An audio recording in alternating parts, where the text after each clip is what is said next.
Welcome to Invent Anything, the show where we talk about innovation and intellectual property. My name is Seth Cronin.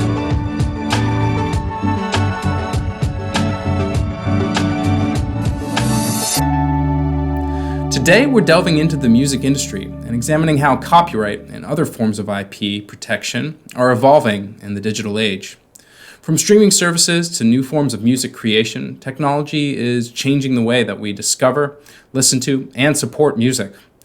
We'll be discussing the latest developments in patents and trade secrets that are shaping the future of the industry and what it means for creators, consumers, and businesses.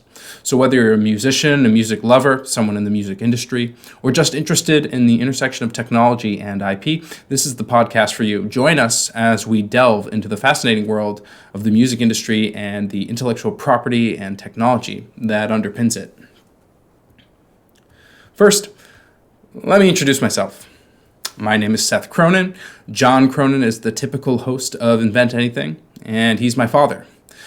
I'm a true enthusiast of music. I've been a hobbyist musician for the past 20 years. With some help from my dad, I applied for my first patent when I was 14 years old. I have a strong educational background in economics. I hold a bachelor's degree at Northeastern University with a major in economics and a minor in the music industry. Over the past decade, I've gained a wealth of experience working as an intellectual property managing consultant at IP Capital Group. In addition to this, I've also been moonlighting as a musician for the band Spatula. We're based out of Burlington, Vermont. I have written, recorded, produced a full-length album as well as several singles, which I think showcases my creativity and my passion for music. In this sense, I have a unique combination of skills in both the technical background of IP and musical experience, which gives me sort of a privileged perspective to navigate this evolving landscape of music industry, music technology, and intellectual property. In this episode, we'll be delving into the various ways technology is changing the way we create, record, perform, listen to, and even discover music. We'll be discussing some of the latest developments in patents and trade secrets that are shaping the future of the industry, what it means for creators, consumers, and businesses. So our major topics in this episode will include how new patentable inventions are changing the way musicians create and perform music, really focusing on music creation. What does it mean to the creators of music, this evolving technology landscape? We're going to be talking about the impact of new technologies on the recording process, including hardware, software, and even the way recordings are analyzed. The evolution of modern technology for musical performance, including holographs, immersive devices, reactive lighting, and new sorts of musical experiences that consumers can expect in the near future. The ways in which streaming services and connected speakers are changing the way we consume music, how we discover it, how we listen to it, how we queue it up for various social and personal interactions with music, how algorithms are influencing the way we discover music and the way music might actually be personalized in the future. And then there's the technical world of digital music, including things like audio compression, digital watermarking, encoding, and distribution that have been one of the major battlegrounds for intellectual property in the music technology industry. And then I want to talk about the future of music technology, including things like AR, VR, immersive audio experiences, interactive music experiences, generative audio experiences, and even things like NFTs and new forms of monetization for music. Even things like adaptive music environments that are evolving and giving artists new ways to communicate with their audience. So, and then we'll conclude about how copyright might even play a weaker role in the future of the music industry as technology makes it so much easier and faster to create, modify, and tailor music to custom tastes. We'll also discuss the potential shift in the role of artists from full-time instrumentalists, people who actually play instruments and write music, which of course is something very important to me, to something more like music directors who will use a vast number of tools at their disposal to direct automated creation and development of music and music products. So join us as we delve into these topics, and I think this will be a really exciting episode, really kind of changing the direction of Invent Anything and looking at specific slices of the technology universe, like in the music industry, and how IP and innovation play a role. So topic 1 is how new patentable inventions are changing the way musicians create and perform music.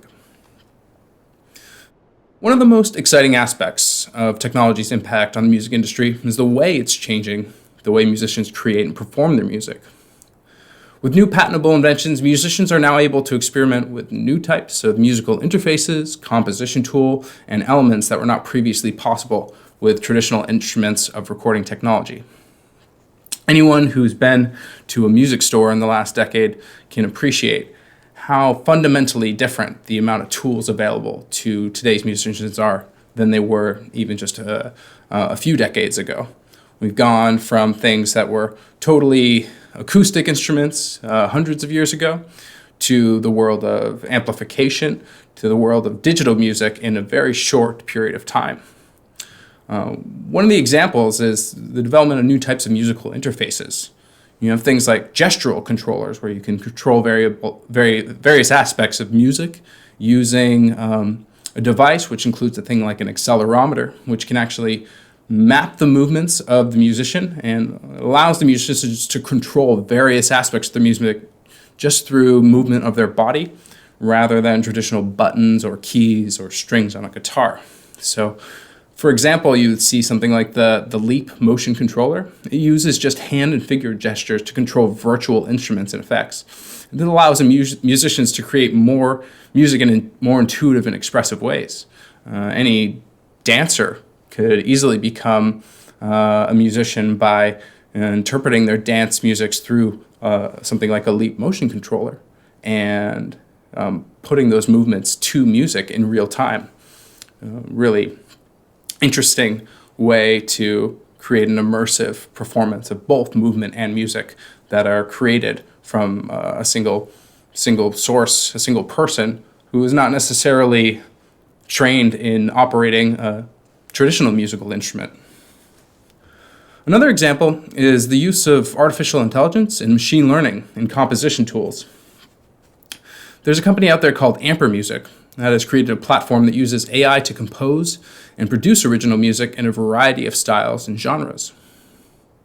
A tool like this will allow musicians to easily create and experiment with new musical elements, such as chord progressions, melodies, and rhythms that maybe they weren't exposed to in their typical musical journey.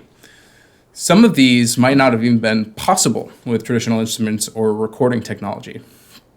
So you have now an interaction between an artist and an AI platform that can give them new modes of inspiration, new tools of creation. And in that, you get music that couldn't evolve any other way, except between the interaction between the human artist, who has a taste and preferences for certain melodies, rhythms, chord progressions that they like, and this AI tool that's able to give them access to so many more possibilities than ever before. Not just using procedural steps through many traditional chord progressions, but able to combine elements and generate totally new ways of interpreting chord progressions and melodies that maybe human composers hadn't ever discovered or attempted before. Finally, musicians are experimenting with unexpected ways of creating music. There's now products such as Mindwave that use biometric data like brainwaves to control music. For example, the Mindwave is a brain-computer interface that allows musicians to control their music using only their brainwaves, their physical brain, which is partially controlled by the mind, the thoughts or internal experience of the musician and their brainwaves. And so they can use those brainwaves through some type of digital interface to create new musical elements directly from this biometric data in real time, depending on the musician's state of mind.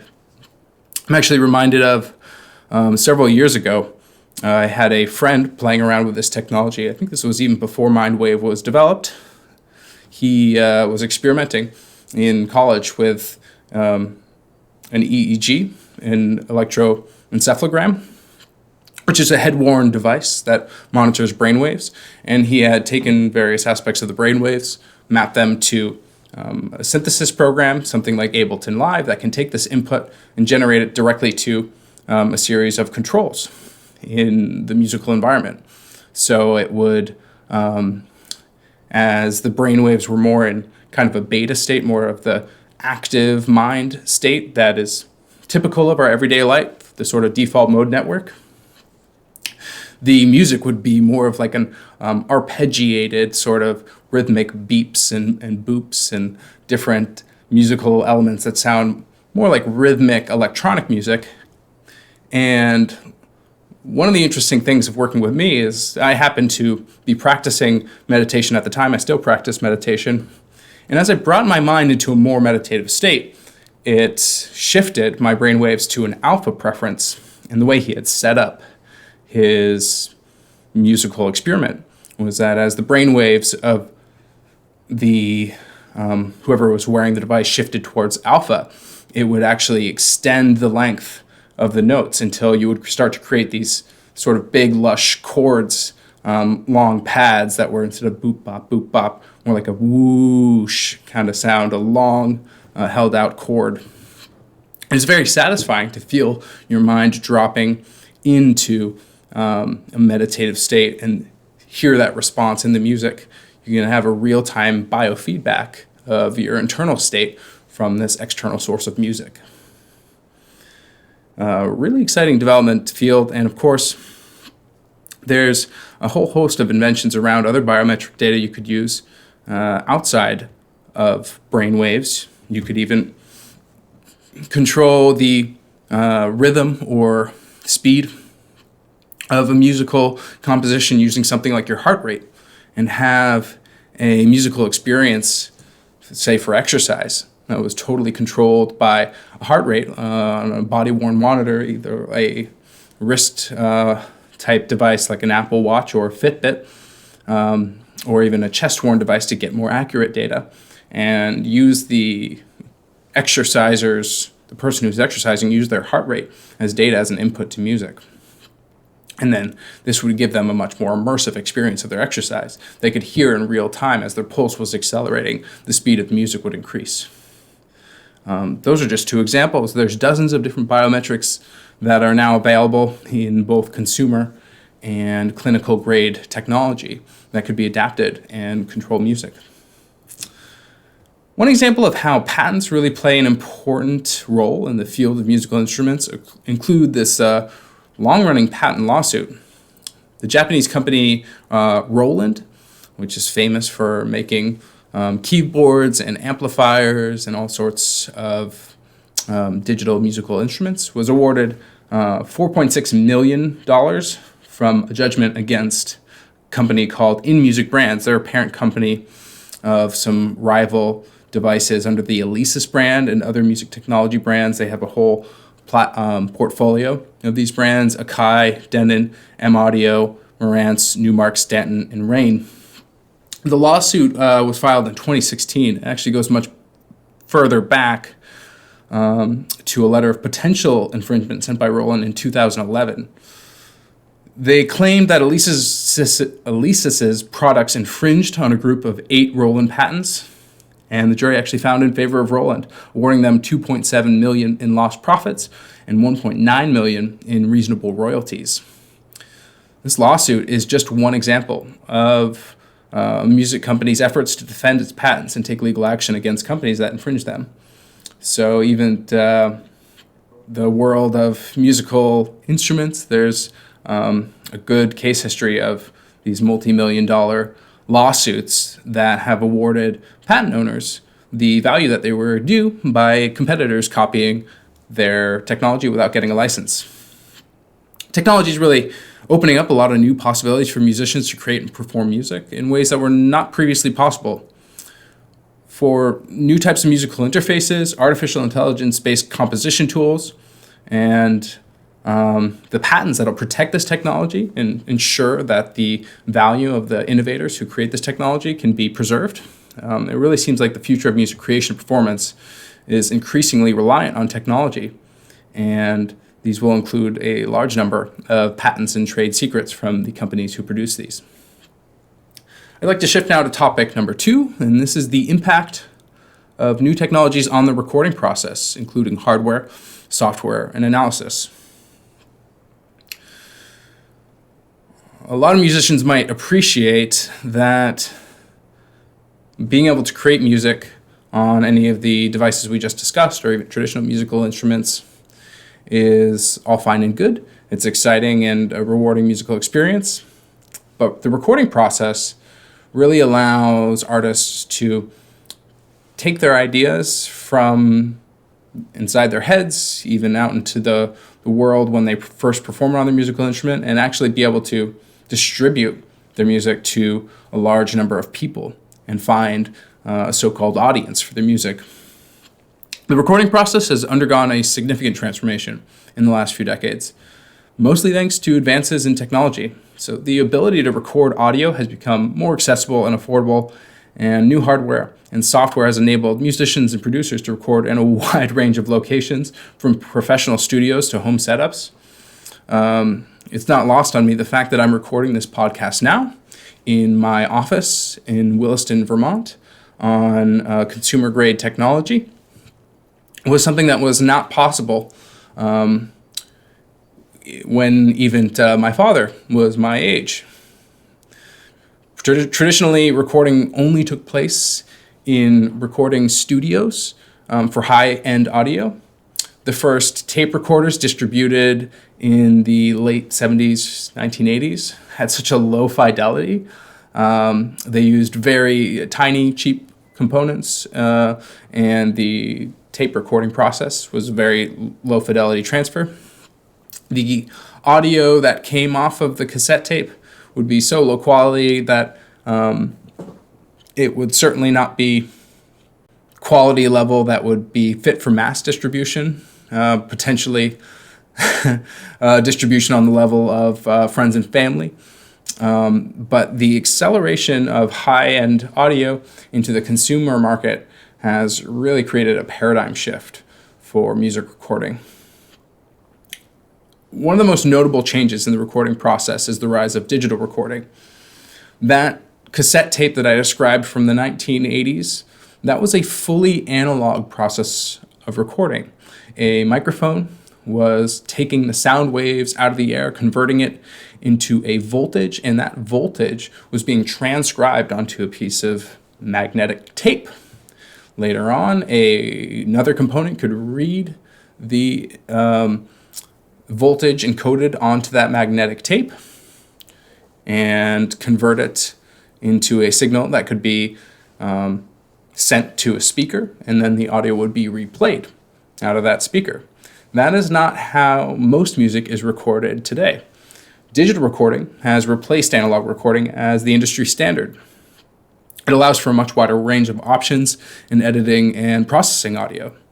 The use of digital audio workstations, so-called DAWs, has also become an increasingly popular, providing a software-based alternative to traditional recording hardware. The recording studios used to, and some still do, have these large reel-to-reel magnetic tape machines that are essentially a scaled-up version of those cassette tapes that we all remember from the 1980s. The DAWs today take that whole process, the whole rack of hardware that was used to process audio in real time, and converted it into consumer-grade and professional-grade software that is accessible to essentially everyone who has the budget. There's Pro Tools, which is one of the major professional-grade, studio-grade digital audio workstations out there, things like Logic Pro, Ableton Live. Each of these have their place and time, their customer basis. Many of the best recording engineers are more than familiar with all of them. There's a few open source digital audio workstations out there. They are more accessible to the general population, people who have never stepped inside of a recording studio, maybe people who live thousands of miles from a recording studio, to access these tools that professionals have typically only had access to in previous generations. Another major change in the digital recording process has been the proliferation of portable recording devices, such as portable digital recorders and even just smartphones.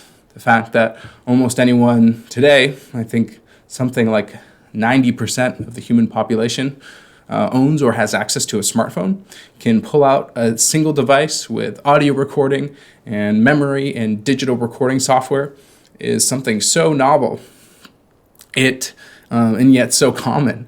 It's almost hard to appreciate how powerful this technology is.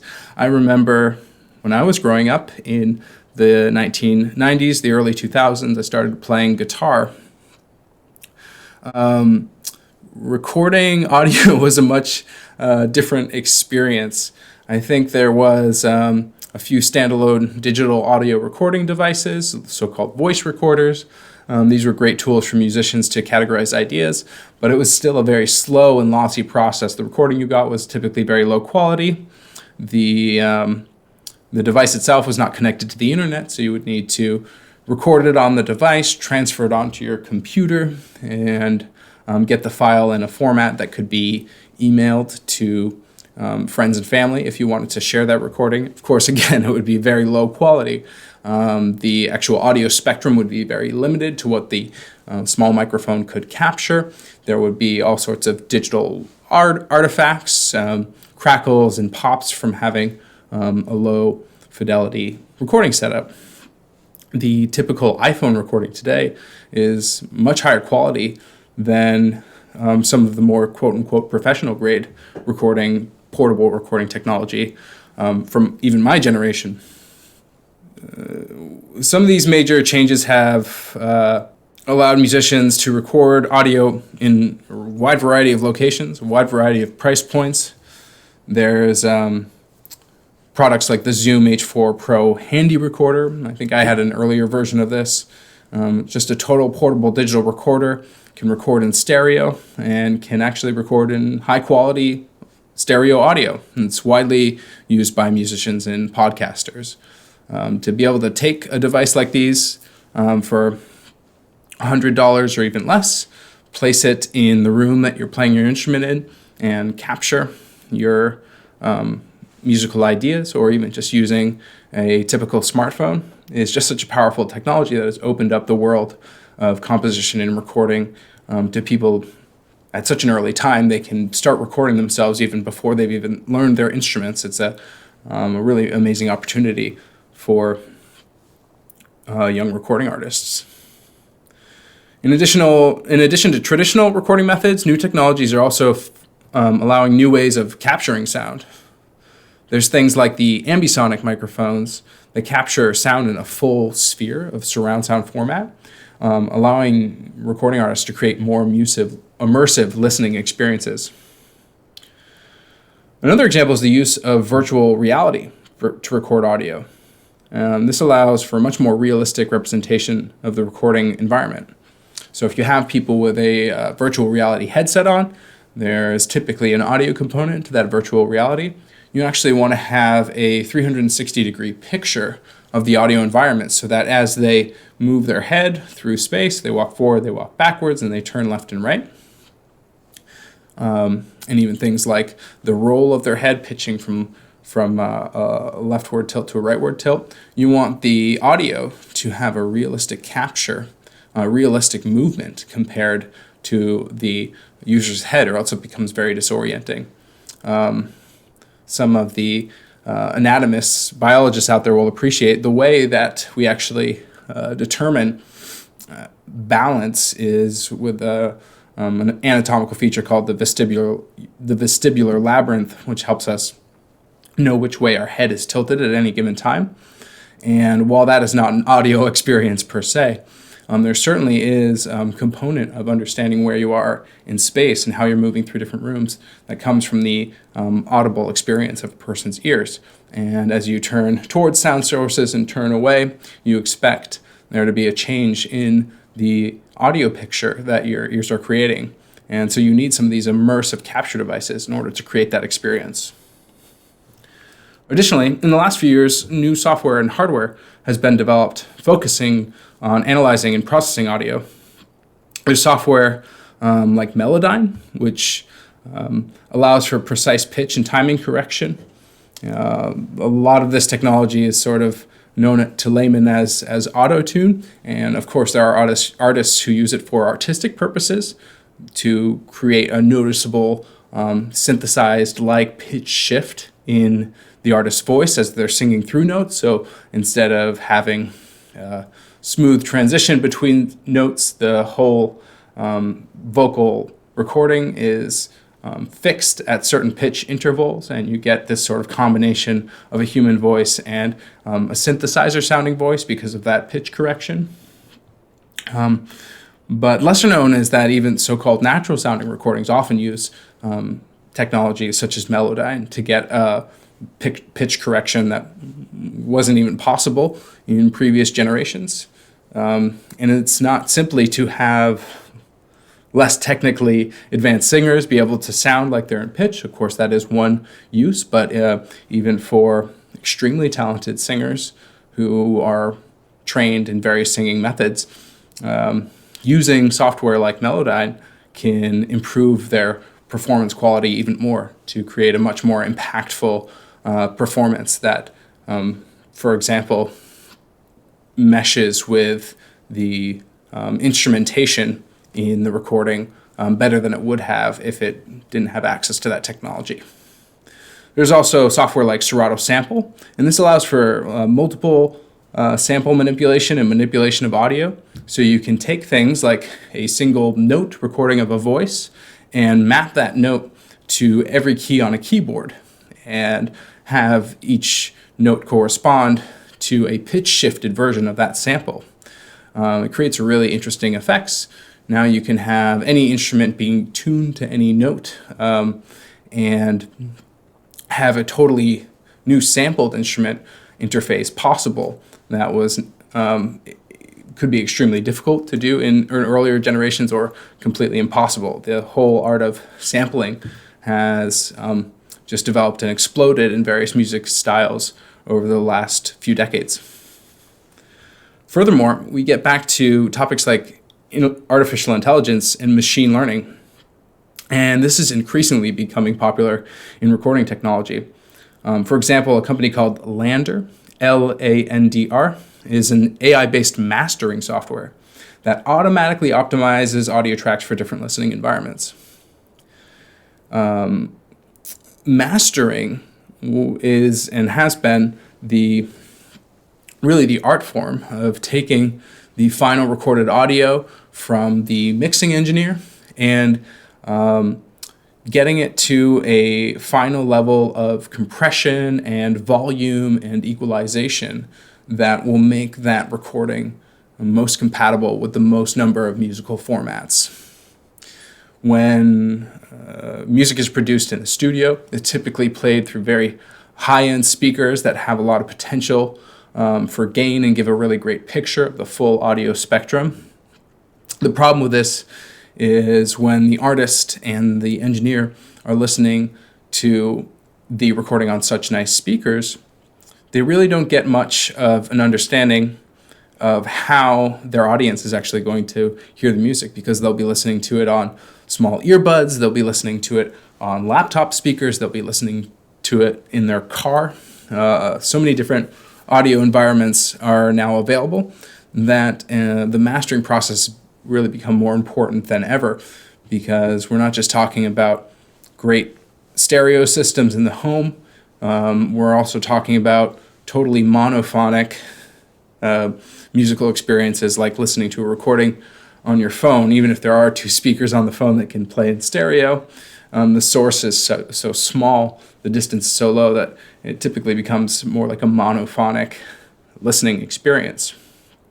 And so the technique of mastering is really about getting the music to fit as best it can in all these different musical environments. And it has traditionally been the role of humans with very sensitive ears and very sensitive tastes to get that music to just the right level of gain, have just the right level of compression, the distance between the quietest part of the music and the loudest part of the music, and very subtle equalization, taking single frequency bands from 40 hertz to 20,000 kilohertz and adjusting them just so that you get the best representation of the artist's intention. Now you have artificial intelligence-based software that can do a lot of that heavy lifting. And most importantly, I think, creates an environment that allows artists to have their music mastered to a professional level without necessarily having attached the professional price tag. And so even hobbyists, so-called bedroom musicians, can now have an AI-based audio master of their recording that can allow it to compete sonically with professionally produced music on streaming platforms and other music environments. Very powerful technology. Moving to topic 3, the evolution of modern technology for musical performance, including things like holographs, immersive devices, and reactive lighting. We've already talked about how some audio capture can be done in a 360 three-dimensional way to get audio prepared for or augmented reality, virtual reality sort of experience. But there are many other types of immersive, evolving forms of musical experiences that we'll talk about now. For example, in recent years, technology has drastically changed the way we experience live music performances. There's holographic performances, virtual and augmented reality experiences, and new technology allowing musicians to create more immersive and interactive shows. One example is the use of holographs in live performances. In 2012, a holographic version of the artist Tupac Shakur appeared at Coachella.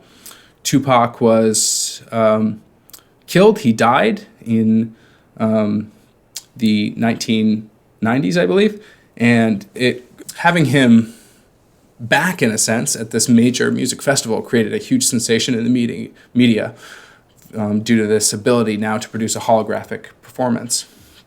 Since then, other artists have used holographic technology to bring deceased performers back to life, such as Michael Jackson and Whitney Houston.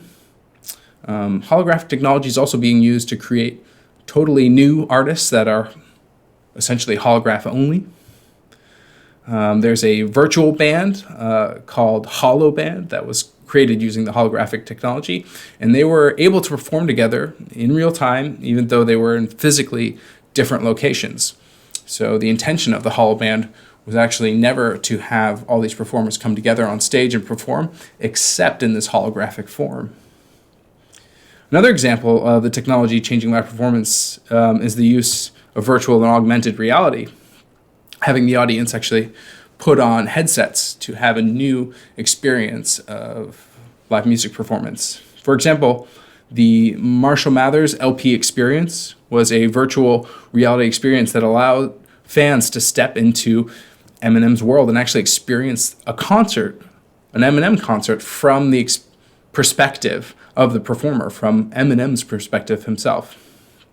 A lot of musicians are experimenting with augmented reality in their concerts and the use of interactive projections and holograms that appear on stage. I think in Japan there's a few artists that are perform as holograms.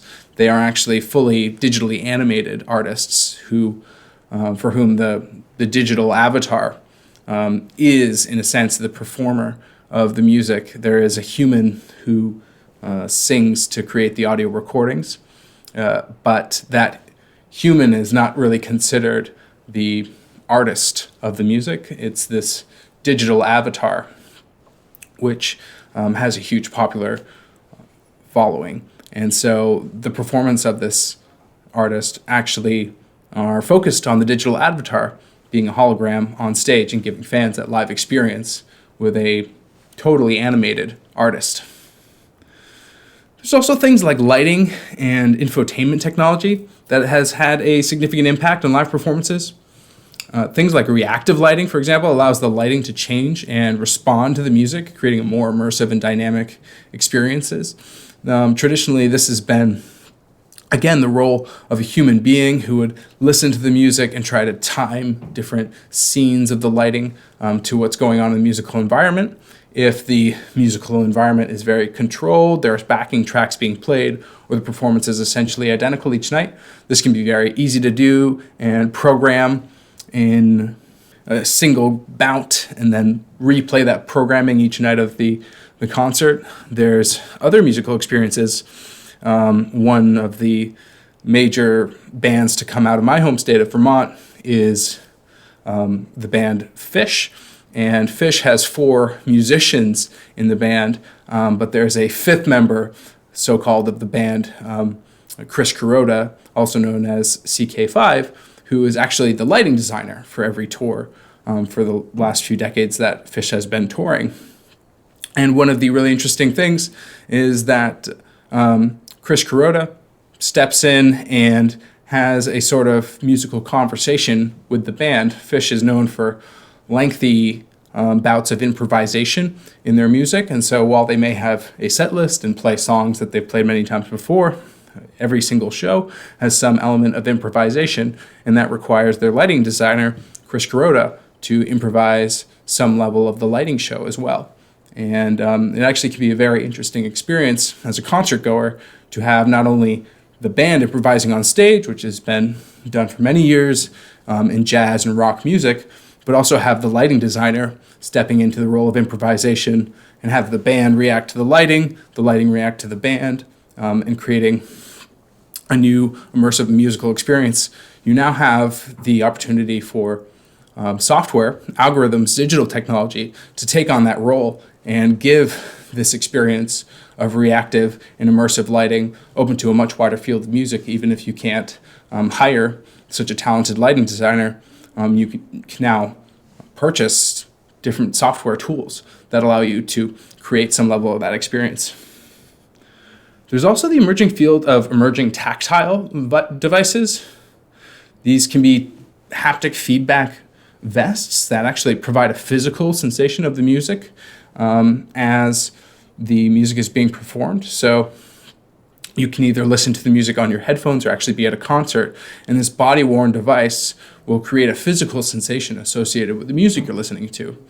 It really creates, I've never tried one of these devices, but I have to imagine many music lovers can recall the feeling of going to a nightclub where the music was really loud, and you can so-called feel the music. The beat of the bass drum might be so loud and have subwoofers that are transferring sound waves that are actually infrasound. They're below the level that your ears can pick up, but they still actually move air such that you can actually feel the beat of the music, typically in your chest.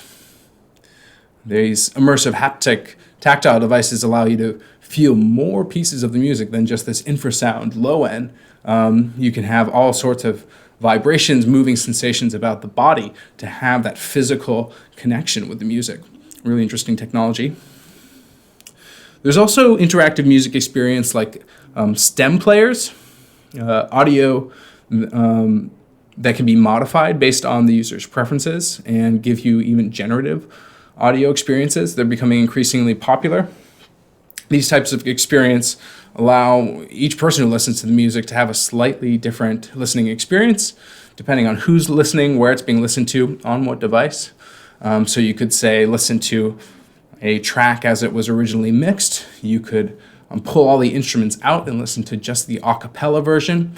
You could listen to some level of the music where it was just drums and another instrument, or any combination of instruments. You could apply effects to certain instruments, take effects out that were originally intended to be there.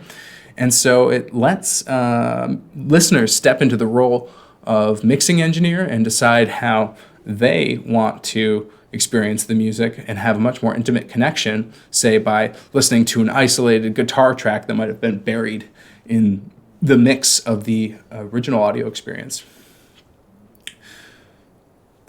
Technology changing live performances and the use of holographs and these immersive devices, these reactive lightings, these new types of playing devices are really opening a whole new world of musical experience for fans and listeners. I think this is only going to accelerate in the coming years. The old paradigm of just listening to music in your car or in headphones and other audio devices, that's not going away, but what is coming in is much more bespoke, much more interactive, much more immersive listening experiences that I think a lot of music lovers will actually pay a premium for. And that's why this technology is a great place for intellectual property. These are new, untrodden experiences in music that a lot of innovative companies will be sort of gathering up intellectual property portfolios for, so that they can protect their innovations and be able to have that temporary monopoly to charge a premium on these musical experiences. So it really behooves a lot of innovative companies to get to the patent office as soon as possible, patent some of these technologies, and really secure their place in this developing field of music experience. Topic 4 is the ways in which streaming services and connected speakers are changing the way we consume music. This one hits home for me. I think every single day I talk to a connected speaker to pull something out of the musical library, a streaming service that I listen to.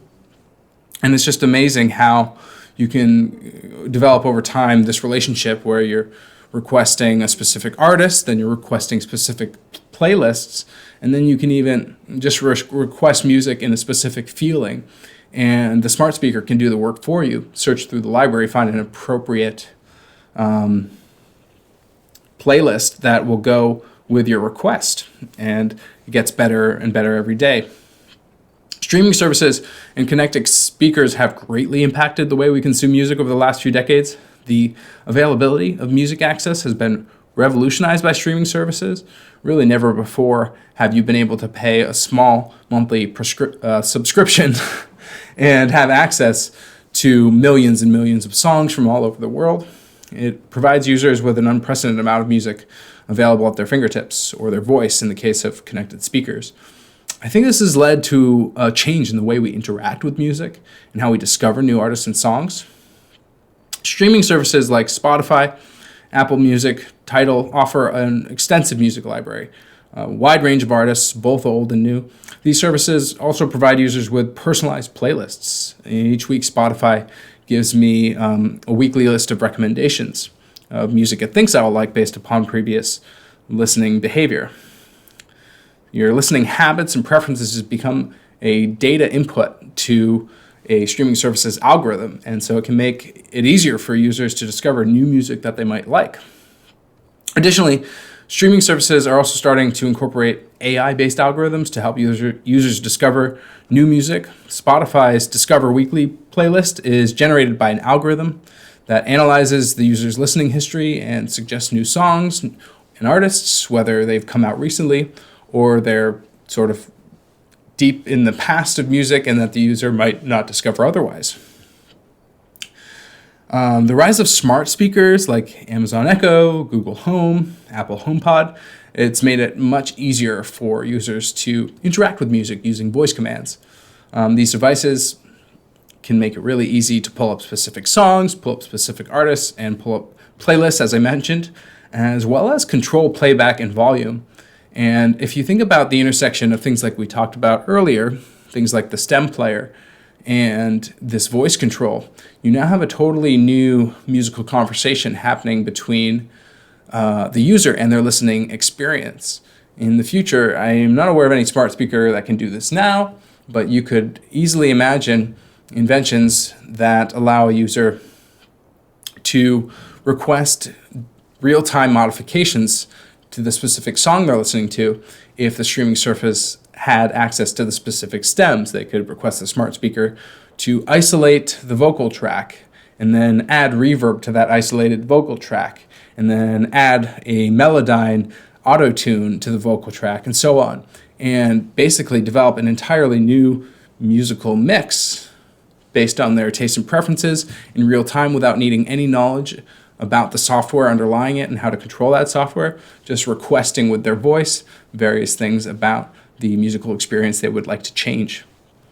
These devices essentially create voice-controlled DJing and voice-controlled music production, which I think is a really exciting opportunity for companies in the smart speaker space, is to create more and more interactive experiences. You can have a totally voice-controlled DJ who is doing things like beat matching and crossfading between songs and looping certain sections of songs, using only his voice, needing no other tools that a typical DJ has needed, like a large musical interface and various mixing devices. Streaming services and connected speakers are also changing the way we consume music. They provide new tools for searching and discovering music. The ability to search for related artists and songs, I think, is really powerful and often understated. It provides new ways of discovering music, like so-called artist radios, which not only contain songs from the artists that are popular or maybe less well-known, but also contain music from artists who might be their contemporaries, similar musical genres, or even new artists that have been influenced by the artist's radio that you're listening to. And so you now create a much more networked approach to musical artists and musical songs, where you're not just focused on a specific track, a specific album, or even a specific artist, but now there's this whole connected milieu of genre and influence that can trace different paths through this extensive musical network. And I think it has allowed exposure to lots of artists, lots of songs, lots of musical genres that might have otherwise been overlooked and very hard for musicians and consumers to even find in the past. I remember getting interested in the genre of unaccompanied classical recordings. I thought this was great recordings for listening to. There's, for instance, Glenn Gould's Goldman variations from Johann Sebastian Bach, and it's simply Glenn Gould playing these Goldberg variations on piano, unaccompanied. You have an album of Yo-Yo Ma's unaccompanied Johann Sebastian Bach cello. And it became fascinating to sort of search on the internet and using tools like the streaming service Spotify to find all these different unaccompanied classical performances. It's really sort of a niche genre that, it could be under the banner of classical music, but it's so specific to my preferences that I kind of had to create a genre for myself and use this networking approach to seek out various recordings in this specific sector.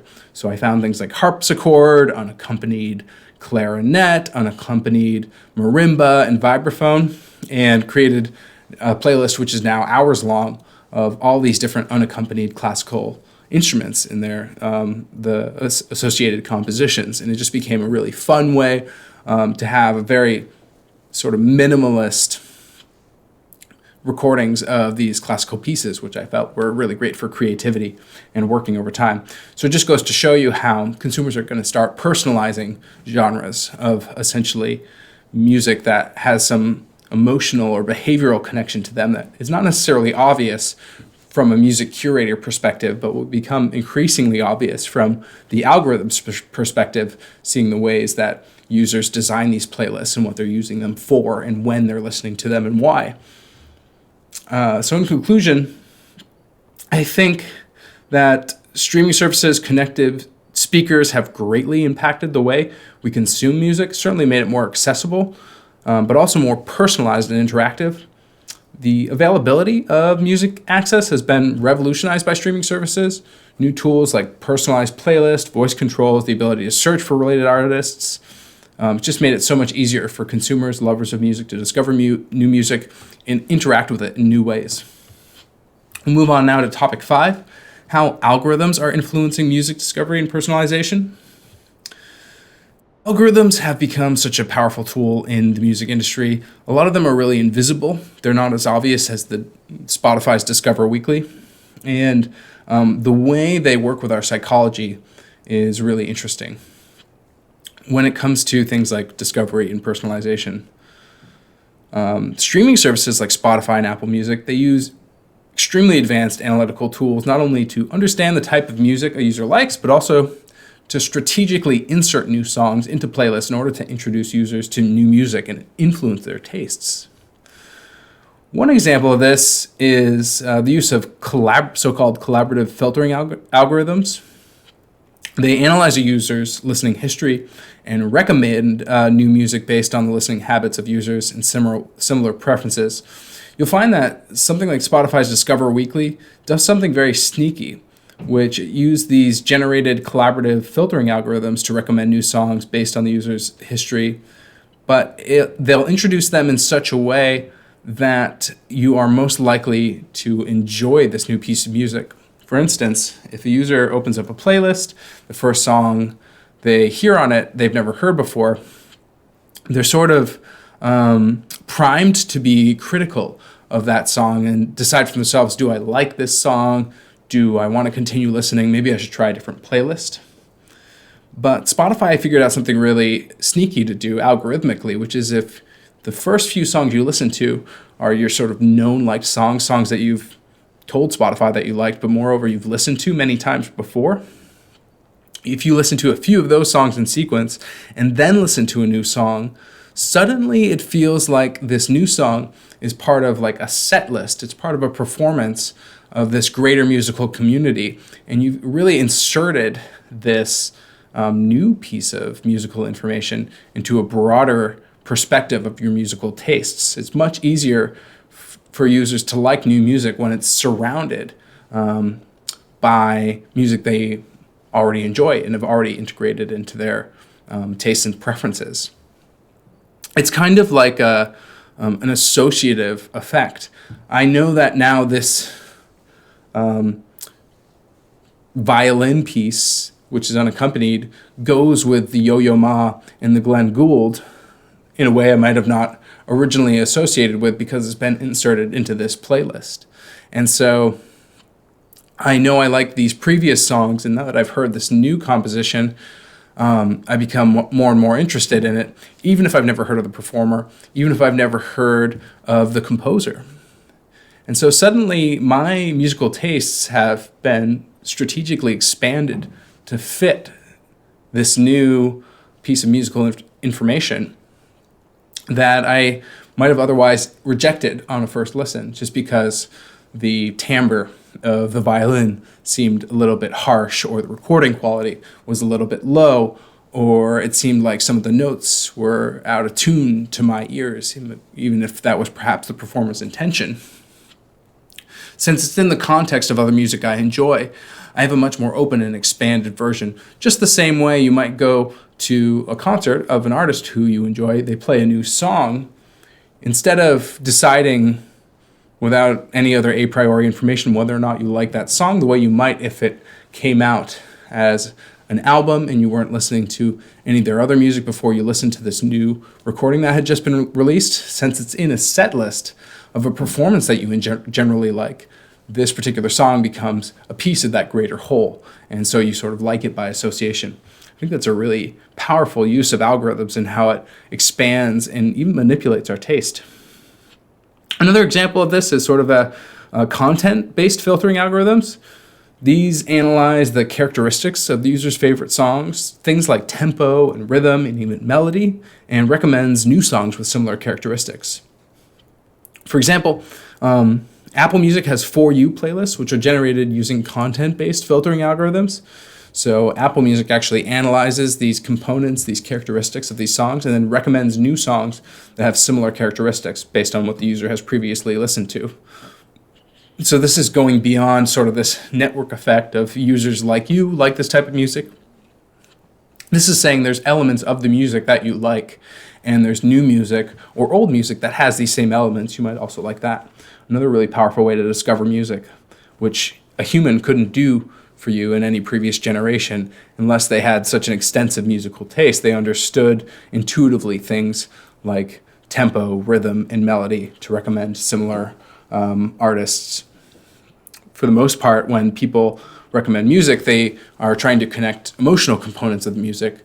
The problem with that is different listeners have different emotional connections with different types of music. So, a punk rock album, which might sound very beautiful and powerful and transformative to one person, might sound very jarring and grating and aggressive and unapproachable to another person.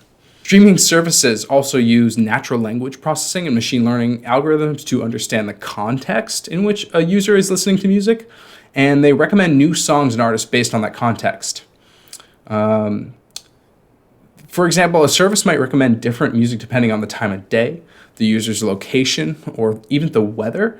And this, I think, opens up a really big opportunity for integration with things like Internet of Things, for use of biometric data, whether that's body-worn or other devices, really getting as much data about the user's lifestyle as possible, and finding the right set of music or musical experiences for those specific lifestyle factors. There's a whole world of invention at the intersection of things like weather, the intersection of things like lighting, the people that a individual is interacting with, the experiences they're having throughout the day, and the best music that might complement that user's experience of the world. In addition, streaming services are also using data from external sources like social media to influence musical discovery and personalization.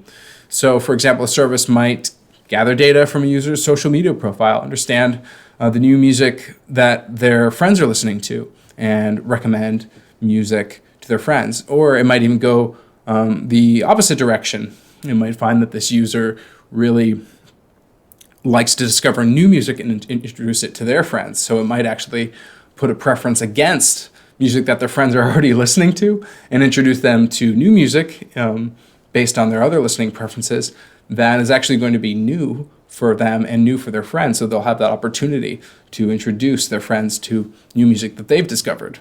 And in this way, the world of streaming music becomes so personalized. It becomes basically unrecognizable from, leafing through the crates in a music store, trying to find the right vinyl record or CD or cassette tape of days of old.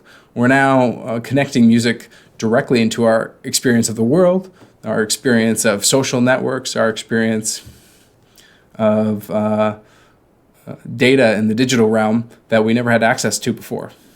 I think that algorithms have become a really crucial tool in the music industry. Sometimes when you lay it out, it seems a little bit creepy what algorithms might know about us, but it's actually a particularly relevant tool for musical discovery and personalization that I think ultimately increases individuals' enjoyment of music and their ability to enjoy music. Using these analytical tools, not only to understand the type of music you like, but also introduce you to new songs and artists strategically, to expand your tastes and push you towards new genres and artists, I think is ultimately a good thing. It allows people to get exposure to new types of music, about new types of experiences and new types of people, new types of artists, and can really expand their understanding of what is possible to enjoy in the world of music.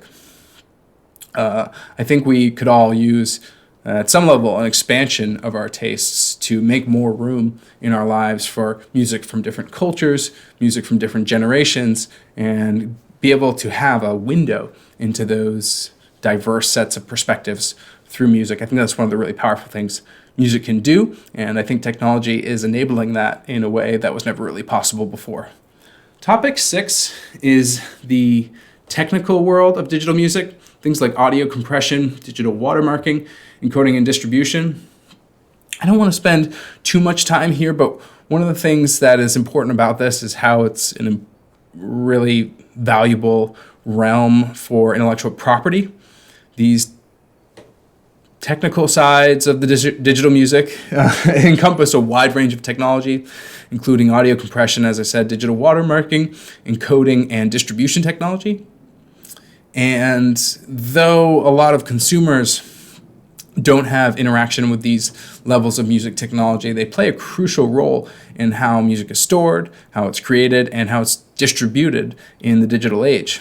Audio compression is basically, and now I'm talking about digital audio compression, not sort of evening out the loud parts and the quiet parts of an audio recording, but actually compressing the file size of an audio file, making it easier to store and distribute.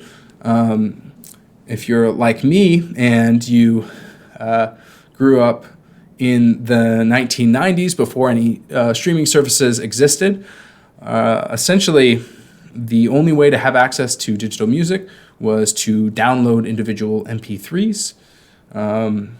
Also, these are actually really low fidelity recording formats, but what they allow you to do is store a lot of songs in a very small space of memory, which was an important constraint in the 1990s and early 2000s. That while now we enjoy smartphones, which have over 100 gigabytes of data storage, it was not uncommon to have storage devices with just a few kilobytes of storage space, like the early floppy disks. And when flash memory came around, having a few hundred megabytes seemed like an extremely expansive library where you could keep dozens of songs on a single small brick audio player. I remember one of my first digital audio players was about the size of a flash drive, maybe a little bigger. You can think of like a stick of gum. Not a single stick of gum, but like a whole package of gum sticks. And it had a very small interface on it, and it could store a few dozen songs. Nowadays, as soon as the iPod came on the market, and you could actually store hundreds of songs, thousands of songs on a single device, it was a huge revolution in music. No one had ever realized that you could actually have that much music living inside your pocket, ready to queue up at any time. And audio compression formats like MP3 and AAC have really enabled that existence. The high fidelity audio formats in digital audio, like Wave, is the Microsoft compatible high-end audio format. There is others, but those can be many megabytes of data for even very short songs. So using things like MP3 and AAC, it really allows music to be streamed and downloaded from the internet the way we enjoy today. Digital watermarking is a technique used to embed information into the file. It can be things like the artist's name, the audio file, copyright information. It's a really important tool for distribution networks to monitor the traffic of audio files and to understand, can we identify the original source of recording, the original purchase of this music, and can we prevent copyright infringement, and really have a digital solution to a digital rights management, so-called DRM, which is a really hot topic in the music technology world, preventing music from being used without authorization. And we'll talk more about DRM soon. Encoding technology is used to convert audio files to a digital format that can be played back on a wide range of devices. This technology is used to create audio files that are compatible with different platforms and devices, such as MP3, AAC, and FLAC. Encoding is an area of music technology which can get pretty technical, but essentially different devices are optimized to play different formats. Some formats of encoding they can reject totally, and being able to have a single audio track in various formats and also transfer between these formats without too much loss in the audio quality becomes an important technology area. Some software solutions are better than others. There are even, of course, potential hardware solutions where you could convert the digital audio file into analog audio, actually play it through speaker wire, and then record the output from that and convert it back to digital. Of course, that would be a very lossy process depending on the signal chain. But encoding technology is still and will be a really important future for music, especially when you consider all these new technologies coming down the pipe. So when it's the experience of an audio recording is not just a totally mixed down MP3 of the song, but it's a file format which contains different stems of the song, might contain different immersive elements of the song. How do we find an encoding format which is compatible either with the most number of devices or is only compatible with one device and can't be stolen and unlocked in some sort of emulator device? So that people can avoid buying the proper device to play back this immersive experience on. Becomes a really interesting problem to solve as new audio formats come out and new audio experiences come out. The encoding becomes more and more a picture of how can we get this file format in the right size, the right level of compatibility for whatever you're trying to achieve. When we look at distribution technology, we're really thinking about things like digital rights management. This is the system that is used to control the distribution and the use of digital audio files. DRM technology is used to prevent unauthorized distribution for the most part and ensure that the rights of the copyright holder are protected. One of the major shifts in digital music in my lifetime has, I think, rightfully been the shift away from illegal downloading of MP3s. Of course, that still happens, to paying for a subscription to legal access of a streaming service. Now, a lot of people say, and correctly, that artists aren't compensated very well for their music on streaming services, but the fact that they're compensated at all, I think, lends to the fact of how much progress we really have made in digital music distribution. The early days of music downloading and peer-to-peer sharing really totally cut the artist out of the loop. Not only did they not get compensated for the music they were producing, they actually didn't even have access to the data of who was listening to their music, how long they were listening, how many times certain songs were performing. And it really cut them out of the loop of understanding what their audience wanted and where their audience was located and what they liked. Now artists have a huge suite of analytical tools that they can use to understand where their listeners are, what their listeners are listening to, and have this feedback loop as well as a compensation stream from those streaming services. I'm familiar with the band Wolfpack, who has manipulated these streaming services in a number of ways. First of all, they created an album called Sleepify, which was used to kind of not necessarily trick, but increase their compensation from streaming services by encouraging their listeners to press play on an album that was full-length album of silence and to play this on repeat while their fans were sleeping. Ergo Sleepify. And this would rack up many plays over time for Wolfpack, and Spotify would then be compelled to pay them additional streaming royalties from this silent album that the band had put out. I believe that has since been taken down, and there's new language in the user agreements to prevent bands from, sort of manipulating the streaming services royalty payments this way.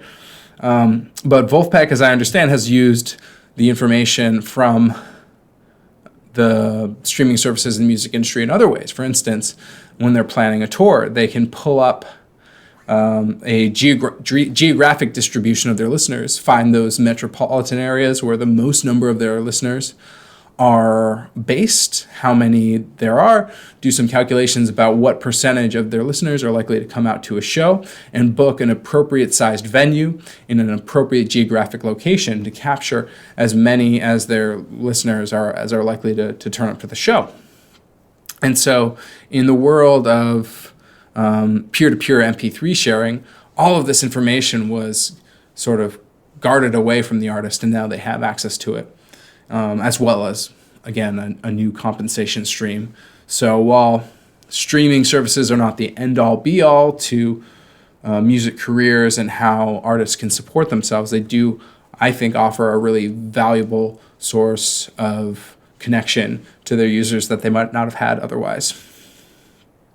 There have been several high-profile lawsuits dealing with the technical aspects of digital audio formats and compression technology. In 2015, a court ruled that the technology behind the MP3 format had been used without permission. This led to a settlement with the patent holder, Fraunhofer IIS, and several major tech companies. Another example is the lawsuit between owners of the patent for the HEVC, that's high efficiency video coding, video compression technology, and various tech companies like Google, Netflix, and Amazon were sued over the use of the technology without proper licensing. So this lawsuit resulted in multiple settlements and licensing agreements between the patent holders and tech companies. It just goes to show how these somewhat boring, somewhat technical aspects of media technology can be a really valuable place for intellectual property, and how courts are upholding those intellectual property rights. So this sort of technical world of music incorporates a wide range of technology, and they're really crucial. They're part of the infrastructure that supports creation, storage, and distribution of digital audio files. Some of the technology is good for artists. Other technology might be neutral or even negative for artists. The MP3 created a lot of problems for artists previously, but now streaming services have created their own set of problems and opportunities for artists. But things like audio compression, digital watermarking, encoding, and distribution technology, they, for better or worse, now play a vital role in the digital music landscape. And even these patent lawsuits in recent years have highlighted, I think, the importance of these technologies and the need for proper licensing, usage of them. And it's important for both creators and consumers of digital music to be aware of these technologies and the legal issues surrounding them. I'm going to move on now to topic 7. This is the future of the music technology, including AR, VR, immersive audio experiences, interactive music experiences, generative audio experiences, NFTs, new monetization technology, and adaptive music environments. I think we're going to try and cover a lot of ground here in a really short time. I really just want to show a few of the peaks in the sort of landscape of what is coming down the pipe in the music industry, and give people some ideas about what types of inventions and innovations are going to be needed to support these new technologies, and how different businesses, different technology startups, different consumer behaviors are all going to play a role in the future of music technology. It's really unlike anything we've seen before.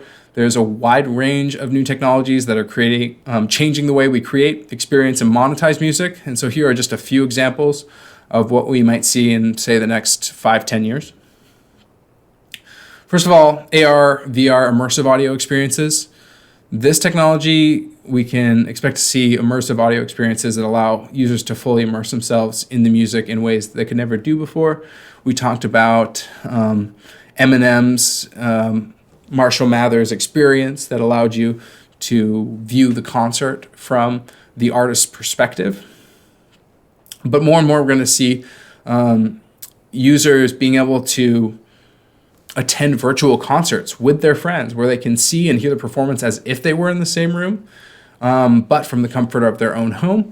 This will be especially important to connecting users with artists who are in widely different geographic locations and during time periods when travel might be inconvenient or impossible due to various circumstances, really democratizing the experience of live music for anyone who can get access to a virtual reality experience. And virtual reality offers a whole new host of visual experiences that the user can engage in. Of course, they want to see the artists performing their music in real time, but they can also see different virtual elements that the artist has selected that maybe has artistic similarity to the music that they're playing, maybe has other elements that would otherwise be hidden from the user if they were only having an audio experience, or even if they were attending live. There might be users who have a preference to have a totally virtual experience of the concert, because all of these new virtual elements that the artist can introduce into the AR, VR landscape of a performance. There could also be interactive elements, such as the ability to change lighting and stage design based on the user's preferences, or even play along with the performers.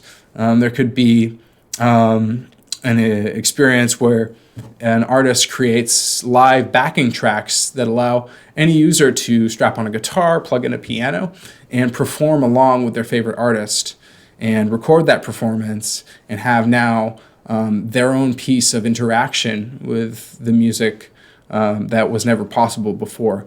Bringing a guitar along to the concert and expecting to be pulled up on stage was possible, but a rarity. Now users from all over the world could listen to their favorite band, take out a musical instrument of their own choice, and perform along to have a very unique musical experience. Other types of interactive musical experiences are possible. Music technology is already allowing us to create interactive experiences. We mentioned stem players, audio modified based on the user's preferences. But in the future, we could even see more advanced interactions between the listener and the music. For example, a user might be able to change the tempo or the instrumentation of the song simply by moving their hands, or even compose new music on the fly by interacting with a virtual instrument. So in VR, you can have lots of interesting visual experiences like painting in the air and doing things like construction. You can go directly from these visual experiences to musical experiences in different ways of transcribing movements in the virtual world to movements in the audio and musical piece. You could have users experience different levels of synesthesia, which is a neurological condition where people experience things like colors and tastes associated with the music they're listening to. So you could have different instruments being represented by different colors or different objects. Really a limitless possibility of how the user can interact visually with their music that they're listening to and have different immersive experiences. I think we're going to see more and more generative audio experiences. These could be generated by things like GANs, generative adversarial networks, or chatbots like ChatGPT. And this will allow music to be different each listen, depending on who is listening, where it's being listened to, on what device, what prompts the generative audio experience is given. Artists might begin to create generative audio platforms that are reactive and evolving over time, space, or even particular user tasks. And you could have whole albums of such musical experiences that will literally be different each listen. You could essentially think of these as evolving musical scenes that take some input from the environment, even if it's something as simple as the time the user is listening to, and that becomes a seed for the generative audio experience, where now every time the user is listening, they're in a different time, place, or digital environment, and the interactive musical experience, the generative musical experience, then uses that data to generate new musical content based on the parameters that the artist has decided. So they could have selected the instruments, they could have selected the musical scales that the generative network is going to draw on. But once it has sort of set the stage for what could happen, it's then whatever is happening in the user's digital biometric environmental milieu, which is actually controlling the final result. And that could be recorded or not recorded. It could be, a very ephemeral listening experience where the user is now having a musical experience that only that user is in the entire world, in the entire realm of possibilities. They are simply occupying a single point on the full spectrum of possible experiences from a generative musical experience, environment, technology.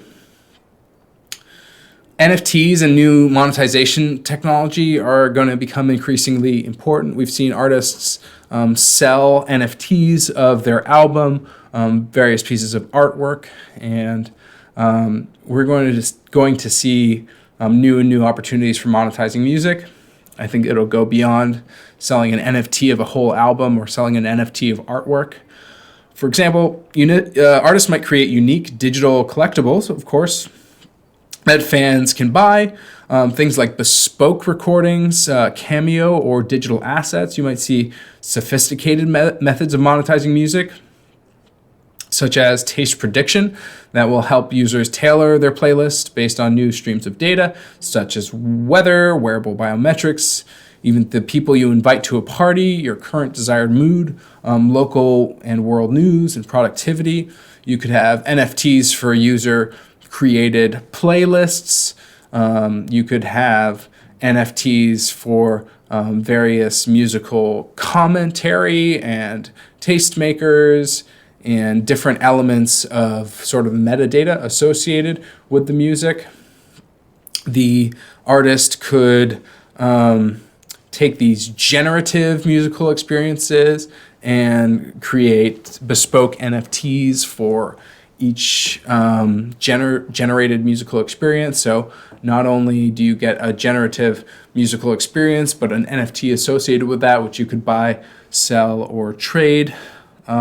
You could auction off specific components of an entire musical composition as NFTs. So one person buys the guitar part as an NFT, another person buys the vocal part, the drums, etc. And so in a single song, you might have a dozen or more different musical collectibles that users could claim to have some NFT ownership of.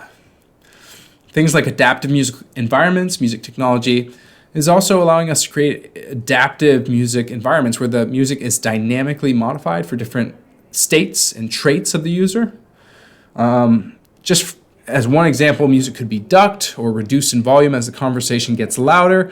Playlists could be chosen based on the party phase or sentiment analysis. You could have IoT devices overhearing conversations, understanding which mood the party is headed in, and either try and direct that mood in a certain direction or select music based on that mood and try and maintain some level of sentiment inside a musical environment. So I think music will become more and more like a lifestyle tool and not just a form of entertainment. People might use it to achieve different brain and body states, whether that's for exercise or for relaxation or for reading, and use body-worn monitors to understand which types of music are having the greatest impact on those desired states and help the user find a really customized musical experience, which will help them achieve the right emotional and or psychological and or physical state associated with their preference.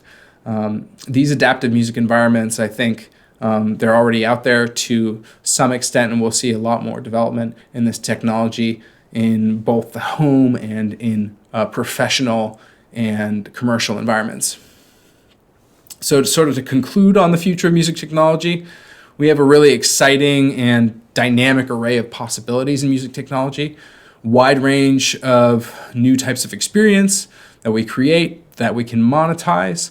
I think these are all areas for intellectual property, patents and trade secrets to play a major role, from AR, VR, immersive audio experiences to generative audio experiences, how the artist can select these generative audio environments, how the audio is generated in real time and what factors from the digital environment it can draw on.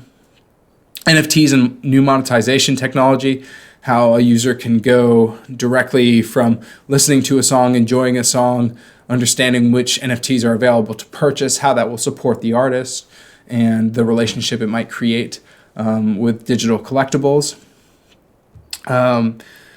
The adaptive music environments we discussed, where you have not only you listening to the music, but in a way the music listening to you, and modifying some things about the music, about the playlist, in order to achieve certain goals in the environment, certain goals for the user.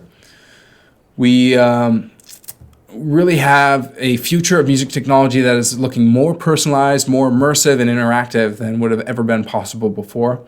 I think we can expect to see more advanced interactions between the listener and the music, unique and personalized listening experiences, new ways of monetizing music that go way beyond traditional methods, and for really savvy artists, really savvy record labels, really savvy music technology companies, create a huge opportunity for monetization of their technology. Finally, I'd like to just draw some conclusions from this conversation today. The music industry is in a state of constant evolution. The technology patents are playing an increasingly important role in shaping its future. As we look at the next 10 years, we can expect to see more advancements in music technology that will change the way we create, perform, record, and consume music. From AR, VR, immersive audio experiences to generative audio experiences, interactive music experiences, NFTs and new monetization technology, adaptive music environments, the future of music technology is looking more and more personalized, immersive, and interactive. The impact of technology patents on the music industry is becoming more significant than ever. And I think patents on this technology will be really key to unlocking new possibilities in creation, distribution, and consumption of music. As we look to the future, it's important to note that while copyright from famous artists will always play an important role in the industry, protecting the writers behind a great song or a great recording, technology patents may be as or even more important to this new future of music. That means the role of technology patents in the music industry will continue to grow and evolve in the coming years. No longer are we talking about music that is performed at a single time by a single artist, which is then recorded, which is then distributed. We're seeing a new role for artists to get an interactive product that is in constant communication with their audience. Furthermore, we may see even fully artificial music generators becoming a popular source of music for various contexts, environments, and industries. With the help of things like AI and GANs, music can be generated on the fly, tailored to the listener's preferences, and adapted to different environments. I'm reminded of a fun interaction I had with a friend about a year ago, where we were on a Zoom call, and this friend, we had created music together in the past. And within the span of about an hour, we were able to generate a totally de novo musical artifact using only AI technology. So we found ChatGPT wasn't released at the time, but we had found, for example, a AI tool that would generate lyrics based on a prompt. And so we had it generate lyrics, and then we went to the demo of DALL-E Mini and generated album art. And then we found I think it was called Boomer or something. There was a AI generated musical backing track that we could generate from a freely available audio tool. And then we could modify the parameters so it would sound more or less like something appropriate to the lyrics that we had generated and the album art that we had generated. And then finally, I took the step of recording a vocal track of those lyrics. And so within the span of the hour, we went from just a one-line prompt about a musical idea to having together some sense of a demo without actually having really any artistic interaction with it at all, other than giving these different AI platforms a prompt, and then finally actually reading, singing the AI-generated lyrics over the AI-generated backing track with a melody created on the fly to create a new piece of music. And so that's what two friends with $0 can do today over Zoom, being in different parts of the world, can collaboratively create music with AI tools, having basically no knowledge required of any musical elements or any specific musical training. I think this is a really great time to be an inventor in the music industry, as technology patents will play a crucial role in shaping its evolution. We can expect to see more advancements in music technology that will change the way we create, perform, record, and consume music. And I think this will really open up new opportunities for both monetization and revenue streams for artists and technologists. I want to thank you for listening to the Invent Anything podcast. If you enjoyed this episode, please like the video on YouTube and subscribe to our YouTube channel. You can also follow and rate us on Spotify and Apple Podcasts. Those are excellent zero-cost ways to support the podcast. On YouTube, you can also leave a comment on the episode and suggest ideas for new episodes. We read all the comments on YouTube. You can find an episode guide on www.inventanything.net, and there you'll also be able to learn more about IP Capital and the work we do in both intellectual property and management consulting and innovation and invention. And last but not least, I hope you will help play a role in shaping the future by remembering you can invent anything.